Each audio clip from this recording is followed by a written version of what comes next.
अस्सलाम फ्रेंड, देख सकते हैं हम लोग इंस्टॉल करने जा रहे हैं। ये हमारे चांद भाई हैं, जिसको कहते हैं चांद गोप। क्या लिशान भाई? नीचे लिशान भाई हैं।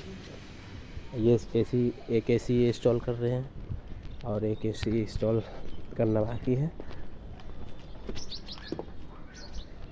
ज़बरदस्त पाइपिंग कर रहे हैं।